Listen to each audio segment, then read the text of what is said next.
Hello मोर स्नेहर छात्र छात्री माने Deepu sir ज्ञान दे यूट्यूब चैनल को तुम स्वागत करुँची।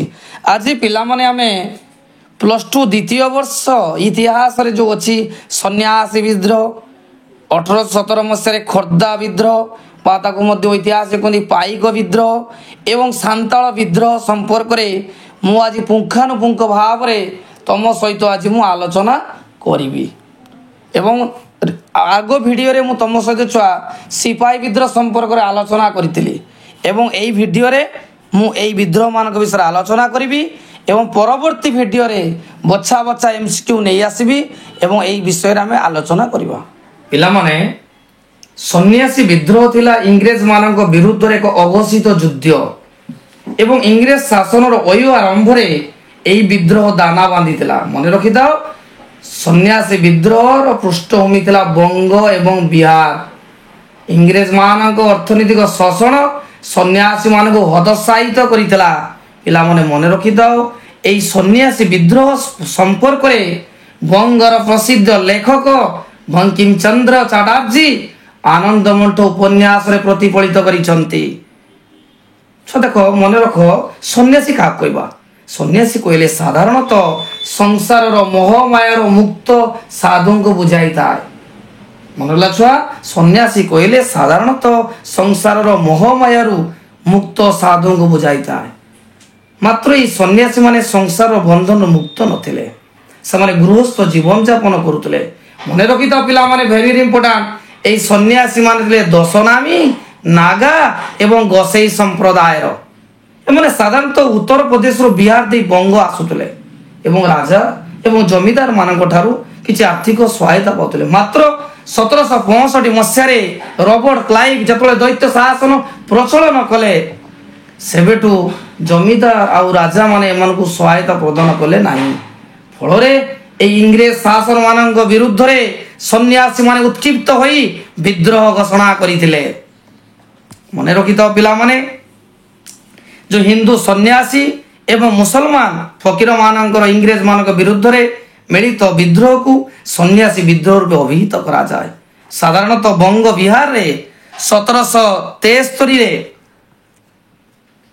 बेलू को एक हिंसात्मक रूप नहीं।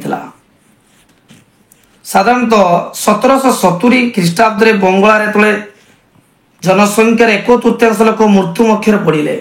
1773 पिला माने मन था बंगला 1770 छुआ बंगलार दुर्भिक्ष पड़ता एवं दुर्भिक्ष रे बहुत लोक मरीगले एवं इंग्रेज माने साधारणतः 1771 रे बिना कारण रे 150 जन फकीरों को बा सन्यासी को हत्या करिथिले।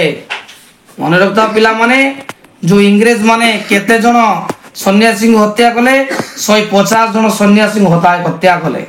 मन रखिता बांग्लादेश रंगपुर नाटोई ठारे 150 जन सन्यासी को इंग्रेज माने कौन कले हत्या करते।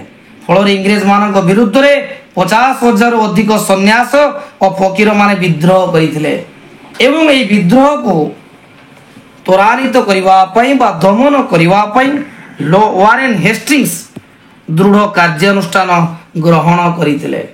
फल कंपानी सैन्य माने जययुक्त होते तथापि सन्यासी विद्रोह आस्ते आस्ते 1802 बेलू विद्रोह आपावे दुर्बल हो पड़ा। पिला माने वर्तमान आम सांताल विद्रोह संपर्क में आलोचना करबा। 1857 सिपाही विद्रोह पूर्व इंग्रेज मानक विरुद्ध रे संगठित होइतला सांताल विद्रोह। आउछा वर्तमान शॉर्ट क्वेश्चन इंपोर्टेंट कहूची आधुनिक भारत इतिहास रे या हुल रूपे परिचित कोन हुल। साधारणतः इंग्रेज शासन करने पूर्व सांताल माने साधारणतः ओडिशा रो कटक बिहार रो बलभूमि आउ छटनापुर पालामो हजारीबाग पश्चिम बंगर मेदिनापुर आदि अंचल रे बास करथिले। प्रथमे ए जो सांताल विद्रोह राजमहल पहाड़ को घेरी रहितला गोटे दामिन ई कह अंचल एवं सही अंचल रे इंग्रेज माने जो राजस्व आदाय करुले सेटारे बसवास करते सांताल को आमंत्रण कले किंतु 1830 परठारु दामिनी कहेरे खूब बेवरे सांताल मानक संख्या वृद्धि होइतिला ପିଲାମାନେ ମନେ ରଖିଥାଅ ଯେ ସାନ୍ତାଳ ମାନଙ୍କର ଅନ୍ୟ ନାମ ଥିଲା ଖେରୁଆ ଏବଂ 1833 ରେ ଭାଗୀରଥୀ ମାଝୀଙ୍କ ନେତୃତ୍ୱରେ ଏହି ସାନ୍ତାଳ ବିଦ୍ରୋହ ଆରମ୍ଭ ହୋଇଥିଲା। ମନେ ରଖିଲା ଛୁଆ, ସାନ୍ତାଳ ମାନଙ୍କର ଅନ୍ୟ ନାଁ କଣ? ଖେରୁଆ। ଏବଂ 1833 ରେ ଭାଗୀରଥୀ ମାଝୀଙ୍କ ନେତୃତ୍ୱରେ ଏହି ସାନ୍ତାଳ ବିଦ୍ରୋହ ଆରମ୍ଭ କରାଯାଇଥିଲା ଏବଂ ଜମିଦାର ତଥା ଇଂରେଜ କର୍ମଚାରୀଙ୍କ କବଳରୁ ସାନ୍ତାଳ ମାନଙ୍କୁ ରକ୍ଷା କରିବା ପାଇଁ ଆରମ୍ଭ ହୋଇଥିଲା ବିଦ୍ରୋହ। ଏବଂ ମନେ ରଖିଥାଅ ପିଲାମାନେ, এই যে ভাগীরথী মাঝি নিজକୁ ବାବାଜୀ ରୂପେ ଘୋଷଣା କରିଥିଲେ। ସର୍ଟ କ୍ୱେଶ୍ଚନ ପଡେ ଯେ ଭାଗୀରଥୀ ମାଝି ନିଜକୁ ବାବାଜୀ ରୂପେ ଘୋଷଣା କରିଥିଲେ ଏବଂ ସେ ହିନ୍ଦୁ ଦେବତା ରାମଙ୍କୁ ଆଦିବାସୀ ଦେବତା କବର ସହିତ ତୁଳନା କରିଥିଲେ। ପରବର୍ତ୍ତୀ ଅବସ୍ଥାରେ ପିଲାମାନେ 1855 ମସିହାରେ ମହାଜନ ଏବଂ ଇଂରେଜ ମାନଙ୍କ ବିରୁଦ୍ଧରେ ସାନ୍ତାଳ ବିଦ୍ରୋହ ଭଗନାଡିହି ଠାରେ ଆରମ୍ଭ ହୋଇଥିଲା। କୋଉଠି ଛୁଆ? ଭଗନାଡିହି। କେବେ ହେଇଥିଲା ନା 1855 ରେ ଚୁଲୁ ସାନ୍ତାଳ, ତାଙ୍କ ପୁତ୍ର କାହ୍ନୁ, ସିଧୁ, ଚାନ୍ଦ ଏବଂ ଭୈରବ ଆଦି ଏମାନଙ୍କ ମାଧ୍ୟମରେ ଚୁଲୁ ସାନ୍ତାଳ ନେତୃତ୍ୱ ନେଇଥିଲେ ଏବଂ ସାନ୍ତାଳ ବିଦ୍ରୋହ ବ୍ୟାପକ ହୋଇଥିଲା। ଏବଂ ଐତିହାସିକ ମାନେ କହନ୍ତି ବା କିଛି ଜନଶ୍ରୁତି ଅନୁସାରେ କାହ୍ନୁ ଆଉ ସିଧୁ ସାନ୍ତାଳ ଭଗବାନଙ୍କୁ ପ୍ରତ୍ୟକ୍ଷ ଦର୍ଶନ କରିଥିଲେ। ସେତେବେଳେ ଛୁଆ ମନେ ରଖିଥାଅ ଯେ ଜମିଦାର ମାନଙ୍କୁ ଦିକୁ କୁହାଯାଉଥିଲା। କଣ କୁହାଯାଉଥିଲା? ଦିକୁ। 30 ଜୁନ 1850 ରେ କାହ୍ନୁ ଏବଂ ସିଧୁଙ୍କ ନେତୃତ୍ୱରେ ଶହ ଶହ ସାନ୍ତାଳ ଖଣ୍ଡା, ବର୍ଷା, ଧନୁ, ତୀର ଧରି 10,000 ସାନ୍ତାଳ ଏକତ୍ରିତ ହୋଇ ଜମିଦାର, ବଣିଆ, ପଲ୍ଲୀ ତଥା ବଙ୍ଗାଳୀ ମାନଙ୍କୁ ବିତାଡ଼ିତ କରିବା ପାଇଁ ପ୍ରତିଜ୍ଞାବଦ୍ଧ ହେଲେ ଏବଂ ଇଂରେଜ ମାନଙ୍କ ସହିତ ମଧ୍ୟ ସେମାନଙ୍କର ଯୁଦ୍ଧ ହୋଇଥିଲା। ଏହି ଯୁଦ୍ଧ ସାଧାରଣତଃ ରାଜମହଲ, ମୁର୍ଶିଦାବାଦ, ବୀରଭୂମି, ମହୀଶୂର ଆଦି ଅଞ୍ଚଳକୁ ବ୍ୟାପିଥିଲା। ଭୟରେ ଜମିଦାର ବଙ୍ଗାଳୀ ମାନେ ସେ ଅଞ୍ଚଳରୁ ପଳାୟନ କଲେ, କିନ୍ତୁ ପରବର୍ତ୍ତୀ ଅବସ୍ଥାରେ ଇଂରେଜ ମାନେ ଦମନମୂଳକ ଭାବେ ଏହି ବିଦ୍ରୋହକୁ ଦମନ କରିଥିଲେ। ତଥାପି ସାନ୍ତାଳ ଯୁଦ୍ଧ ଇତିହାସରେ ସ୍ୱର୍ଣ୍ଣାକ୍ଷରରେ ତା ନାମ ଲିପିବଦ୍ଧ କରି ରଖିଛି। ସାନ୍ତାଳ ବିଦ୍ରୋହରୁ ଯେଉଁ ସୁଫଳ ମିଳିଲା ତା ଦ୍ୱାରା ସାନ୍ତାଳ ଅଞ୍ଚଳକୁ ସାନ୍ତାଳ ପରଗଣା ରୂପେ ସରକାର ସ୍ୱୀକୃତି ଦେଲେ। ଜାତୀୟ ସ୍ତରରେ ଏକ ଲଘୁ ଆଦିବାସୀ ଗୋଷ୍ଠୀ ରୂପେ ସାନ୍ତାଳ ମାନଙ୍କୁ ସ୍ଥାନ ମିଳିଥିଲା। ପିଲାମାନେ ବର୍ତ୍ତମାନ ଆମେ ପାଇକ ବିଦ୍ରୋହ ବିଷୟରେ ଆଲୋଚନା କରିବା। ମୁଁ ସୁନ୍ଦର ଭାବରେ ଗୋଟେ ନୋଟ ବନେଇ ଦଉଛି ଛୁଆ, ଯେ ପାଇକ ବିଦ୍ରୋହର କାରଣ ଫଳାଫଳ ବୁଝେଇଦେବି, ତା ସହିତ ଡିଟେକ୍ଟ କରିଦେବି। ତୁମେ ଆରାମସେ ଘରେ ବସି ଏକ ନୋଟ ବନେଇ ପାରିବ ଏବଂ +2 ପରୀକ୍ଷାରେ ଏଟା ସୁନିଶ୍ଚିତ ଆସିବ। ମନେ ରଖିଥାଉ ଛୁଆ, ଯେଉଁ ଇଂରେଜ ମାନେ 1803 ମସିହାରେ ଓଡ଼ିଶା ଅଧିକାର କରିଥିଲେ, କିନ୍ତୁ ମନେ ରଖିଥାଉ ଯେତେବେଳେ ଇଂରେଜ ମାନେ ଓଡ଼ିଶା ଦଖଲ କଲେ ଛୁଆ, ତା ପୂର୍ବରୁ ମରହଟା ମାନେ ଓଡ଼ିଶାରେ ଶାସନ କରୁଥିଲେ ଏବଂ ଇଂରେଜ ମାନେ ଯେତେବେଳେ ଓଡ଼ିଶାରେ ପାଦ ଦେଲେ ବା ଶାସନ କଲେ, ସେତେବେଳେ ଖୋର୍ଦ୍ଧା ରାଜା ଦ୍ୱିତୀୟ ମୁକୁନ୍ଦ ଦେବ ଥିଲେ ଏବଂ ତାଙ୍କ ମନ୍ତ୍ରୀ ଜୟୀରାଜଗୁରୁ ଏହି ଇଂରେଜ ଶାସନ ବିରୁଦ୍ଧରେ ଆନ୍ଦୋଳନ କରିଥିଲେ, ବିଦ୍ରୋହ କରିଥିଲେ ଏବଂ ଇଂରେଜ ମାନେ ତାଙ୍କୁ ଫାଶୀ ଦେଇଥିଲେ ଏବଂ ଖୋର୍ଦ୍ଧାକୁ ନିଜ ଅଞ୍ଚଳ ବା 1805 ମସିହାରେ ନିୟନ୍ତ୍ରଣ କରିଥିଲେ। କିନ୍ତୁ ଏଇଟା ଥିଲା ଖୋର୍ଦ୍ଧାର ପାଇକ ମାନଙ୍କ ମଧ୍ୟରେ ଗୋଟେ ପୁଞ୍ଜୀଭୂତ ଅସନ୍ତୋଷ ଏବଂ ଯେଉଁ ଖୋର୍ଦ୍ଧାର ପାଇକ ମାନେ ବୀର ମାନେ ଶହ ଶହ ସଂଗ୍ରାମ କରି ଓଡ଼ିଶାର ମାଟି ବା ଗୌରବକୁ ତ୍ୱରାନ୍ୱିତ କରିଥିଲେ ଏବଂ ସେହି ପାଇକ ମାନଙ୍କ ମଧ୍ୟରେ ଯେତେବେଳେ ଜୟୀରାଜଗୁରୁଙ୍କୁ ଫାଶୀ ଦିଆଗଲା, ମୁକୁନ୍ଦ ଦେବଙ୍କୁ ଶାସନ ବହିଷ୍କୃତ କରାଗଲା, ଫଳରେ ତାଙ୍କ ମଧ୍ୟରେ ଗୋଟେ ଅସନ୍ତୋଷର ବହ୍ନି ସୃଷ୍ଟି ହୋଇଥିଲା ଏବଂ ସେହି ସମୟରେ 1817 ଯେଉଁ ପାଇକ ମାନେ ବକ୍ସି ଜଗବନ୍ଧୁ ବିଦ୍ୟାଧର ମହାପାତ୍ରଙ୍କ ନେତୃତ୍ୱରେ ବିଦ୍ରୋହ ଘୋଷଣା କରିଥିଲେ। ଯେ ବକ୍ସି ଜଗବନ୍ଧୁ ଯିଏକି ମୁକୁନ୍ଦ ଦେବଙ୍କ ସେନାପତି ଥିଲେ, ଇଂରେଜ ମାନେ ତାଙ୍କର ଅଞ୍ଚଳକୁ ବାଜ୍ୟାପ୍ତ କଲେ, ଫଳରେ ସେ ପାଇକ ମାନଙ୍କ ସହିତ ମିଶି ବିଦ୍ରୋହର ନେତୃତ୍ୱ ନେଇଥିଲେ। ଫଳରେ ଏହି ଖୋର୍ଦ୍ଧା ବିଦ୍ରୋହକୁ ଓଡ଼ିଶା ଇତିହାସରେ ପାଇକ ବିଦ୍ରୋହ ନାମରେ ପ୍ରସିଦ୍ଧ। ମନେଥାଉ, ଯେଉଁ ପାଇକ ବିଦ୍ରୋହ ଏବଂ ଖୋର୍ଦ୍ଧା ବିଦ୍ରୋହ କେବେ ହେଇଥିଲା? 1817 ମସିହାରେ। କାହା ନେତୃତ୍ୱରେ ହେଇଥିଲା? ନା ବକ୍ସି ଜଗବନ୍ଧୁଙ୍କ ନେତୃତ୍ୱରେ। ମନେ ରଖିଥା ପିଲାମାନେ, 1803 ରେ ଇଂରେଜ ମାନେ ଓଡ଼ିଶା ଦଖଲ କଲେ। ଗୋଟେ ସର୍ଟ କ୍ୱେଶ୍ଚନ ଆସେ, ସେତେବେଳେ ମୁକୁନ୍ଦ ଦେବଙ୍କ ମନ୍ତ୍ରୀ ଥିଲେ କିଏ? ଜୟୀରାଜଗୁରୁ, ତାଙ୍କୁ ଇଂରେଜ ଫାଶୀ ଦେଲେ ଏବଂ ବକ୍ସି ଜଗବନ୍ଧୁଙ୍କ ସେନାପତି ଥିଲେ, ତାଙ୍କ ନେତୃତ୍ୱରେ ଖୋର୍ଦ୍ଧାର ପାଇକ ମାନେ এই ବିଦ୍ରୋହ କରିଥିଲେ। ତାଙ୍କୁ ଇତିହାସରେ ଖୋର୍ଦ୍ଧା ବିଦ୍ରୋହ ବା ପାଇକ ବିଦ୍ରୋହ ବୋଲି କୁହନ୍ତି। କ୍ୱେଶ୍ଚନ ଛୁଆ ଆସେ ପାଇକ ବିଦ୍ରୋହର କାରଣ କ'ଣ? ପ୍ରଥମ ଛୁଆ କାରଣ ହେଲା ପ୍ରଶାସନିକ କାରଣ। ଯେ ପାଇକ ପ୍ରଥମ କାରଣ ହେଲା ପ୍ରଶାସନିକ। ଖୋର୍ଦ୍ଧାର ରାଜାଙ୍କୁ ଗାଦିଚ୍ୟୁତ କରି ମେଜର ଫ୍ଲେଚର ଏଠାର ଶାସନଭାର ଗ୍ରହଣ କରିଥିଲେ। କିଏ ଗ୍ରହଣ କଲେ? Major Fletcher. ଏବଂ ତାଙ୍କୁ ସାଧାରଣତଃ ଲୋକ ସ୍ଥାନୀୟ ଲୋକମାନେ ତାଙ୍କୁ ଗ୍ରହଣ କରୁନଥିଲେ। ମନେ ରଖିଥାଅ ପିଲାମାନେ, ଯେତେବେଳେ ଫ୍ଲେଚର ଶାସନଭାର ଗ୍ରହଣ କଲେ ସେତେବେଳେ ରାଜସ୍ୱ ଆଦାୟ, କୋର୍ଟ କଚେରୀ ମାମଲା, ଜମି ଜମା ସଂକ୍ରାନ୍ତ ବିଭିନ୍ନ କାର୍ଯ୍ୟରେ ଖୋର୍ଦ୍ଧାର ଓଡ଼ିଆ ମାନେ ବହୁ ଭାବରେ ହଇରାଣ ହେଲେ। କାରଣ ସେତେବେଳେ ଇଂରେଜ ମାନେ ସାଧାରଣତଃ ପାର୍ସୀ ଏବଂ ବଙ୍ଗଳା ଭାଷାରେ ସବୁ ଲେଖା ଯାଉଥିଲା। ତେଣୁ ଓଡ଼ିଆ ଲୋକମାନେ ସାଧାରଣତଃ ସେତେବେଳେ ବଙ୍ଗାଳୀ କିରାଣୀ ସବୁ ଶାସନ କରୁଥିଲେ, ଲେଖାଲେଖି କରୁଥିଲେ। ତେଣୁ ଓଡ଼ିଆ ମାନେ କ'ଣ ହେଲା, ସାଧାରଣତଃ ଓଡ଼ିଆ ଭାଷା ଜାଣନ୍ତି, ସେସବୁ ଭାଷାରେ ବୁଝିପାରିଲେ ନାହିଁ। ଫଳରେ ସେମାନେ ବିବ୍ରତ ହେଇଗଲେ, ବ୍ୟସ୍ତ ହେଇଗଲେ ଏବଂ ଏଇଟା ଥିଲା ଗୋଟେ ପ୍ରଶାସନିକ କାରଣ। ଦ୍ୱିତୀୟ ପଏଣ୍ଟ ହେଲା ସୂର୍ଯ୍ୟାସ୍ତ ନିୟମ। ସୂର୍ଯ୍ୟାସ୍ତ ନିୟମ ଛୁଆ ମନେ ରଖିଥାଅ, ଏଇଟା ହେଉଛି ଆମର ଯେଉଁ ଚିରସ୍ଥାୟୀ ବନ୍ଦୋବସ୍ତ ଶୁଣିଥିବ ଛୁଆ। ତ 1793 ଲର୍ଡ କର୍ଣ୍ଣୱାଲିସ୍ ଚିରସ୍ଥାୟୀ ବନ୍ଦୋବସ୍ତ ପ୍ରଚଳନ କରିଥିଲେ। ସେ ତାଙ୍କର ନିର୍ଦ୍ଦିଷ୍ଟ କିଛି ଅଞ୍ଚଳକୁ ଜମିଦାରଙ୍କୁ ଦେଇଥିଲେ। ଯଦି କୌଣସି ଜମିଦାର ଠିକ୍ ଟାଇମ୍ରେ ତାର ଜମିଦାରୀ ଇଂରେଜ ମାନଙ୍କ ପାଖରେ ପୈଠ ନ କରିପାରୁଥିଲେ, ତାପରେ ଦିନ ସକାଳ ବେଳୁ ତା ଜମିଦାରୀ ଚାଲି ଯାଉଥିଲା। ଏଇଟା ସୂର୍ଯ୍ୟାସ୍ତ ନିୟମ ନାମରେ ପରିଚିତ। ଏହି ନିୟମ ଫଳରେ ବହୁ ଜମିଦାର ମାନେ ସେମାନଙ୍କର ଅଞ୍ଚଳ ବା ତାଙ୍କ ଅଞ୍ଚଳ ହରାଇଲେ, ଜମିଦାରୀ ସତ୍ତ୍ୱ ହରାଇଲେ। ଫଳରେ ସେମାନେ ପ୍ରଜାମାନଙ୍କୁ ମିଳିକରି ଆନ୍ଦୋଳନ କରିବା ପାଇଁ ପ୍ରସ୍ତୁତ ତିଆରି କଲେ। ତୃତୀୟ ଛୁଆ ପଏଣ୍ଟ ହେଲା କଳା ଲବଣ ଆଇନ। ମନେ ରଖିଥାଅ ଯେ ଓଡ଼ିଶା ହେଲା ଗୋଟେ ଉପକୂଳବର୍ତ୍ତୀ ଅଞ୍ଚଳ। ସାଧାରଣତଃ ଛୁଆ ଜାଣିଥାଅ ବାଲେଶ୍ୱର, ଆମେ କହିବା ଭଦ୍ରକ କି ଆମର ଜଗତସିଂହପୁର ଆଉ ପୁରୀ, ଏମାନେ ସାଧାରଣତଃ ଏଗୁଡ଼ା ହେଉଛି ସମୁଦ୍ର ଉପକୂଳ। ଏବଂ ସାଧାରଣତଃ ଲୋକମାନେ ଲୁଣ ମାରି ନିଜର ଜୀବିକା ଅର୍ଜନ କରୁଥିଲେ। କିନ୍ତୁ ଇଂରେଜ ମାନେ କଳା ଲବଣ ଆଇନ ପ୍ରଣୟନ କରିଥିଲେ।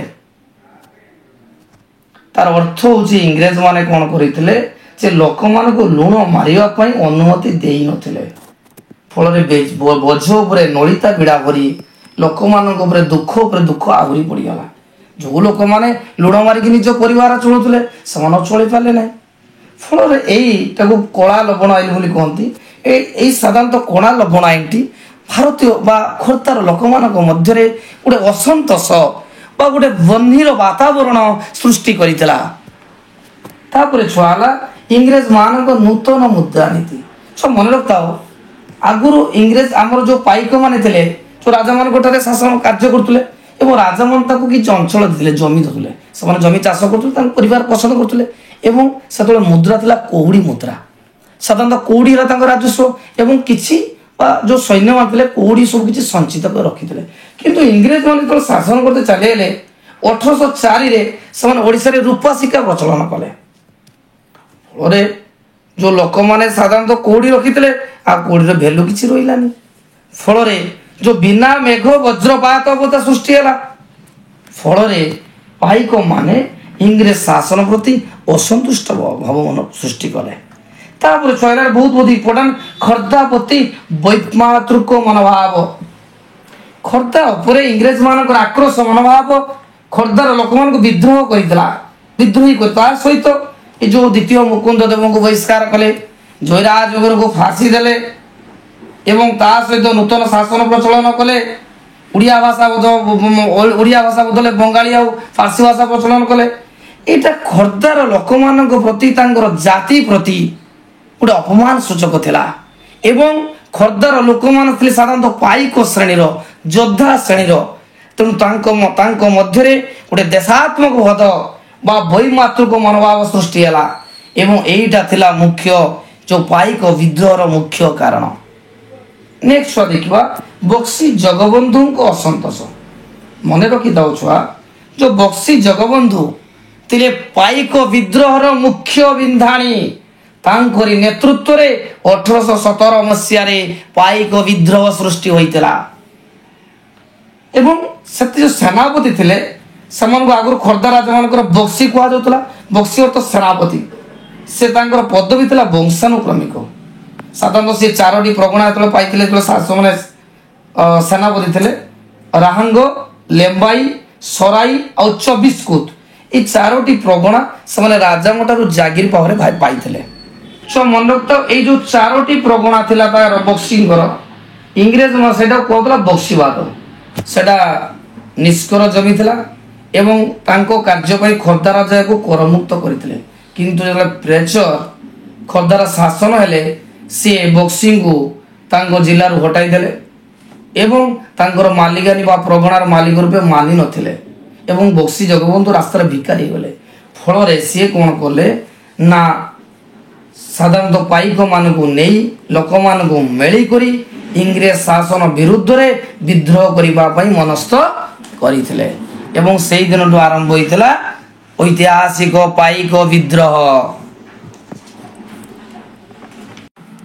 29 मार्च 1817 रे पाइक खोर्धारे पाइक विद्रोह आरंभ होइतिला एवं शह शह पाइक माने बक्सी जगबंधु नेतृत्व रे जोग देथिले एवं साधारणतः से खोर्धार सरकारी दफ्तर को भांगी रुजी पकाई खोर्धार ट्रेजेरी को नष्ट करते यापर विद्रोह माने लेम्बाई अभिमुखे अग्रसर होते एवं परवर्ती अवस्था साधारणतः इंग्रेज शासक माने अत्यंत शक्तिशाली हो गले एवं पाइक मान को दमन करने प्रस्तुत होते परवर्ती अवस्था बक्सी जगबंधु विरुद्ध रे गुप्तचर वृत्ति करुवा जगबंधु पट्टनायक एवं तांको परिवार को विद्रोही माने हत्या करथिले परवर्ती अवस्था ये पाइक विद्रोह बहु सरकारी एवं बेसरकारी गृह भग्न करथिला एवं तीव्र गति गप कुजंग पटामुंडाई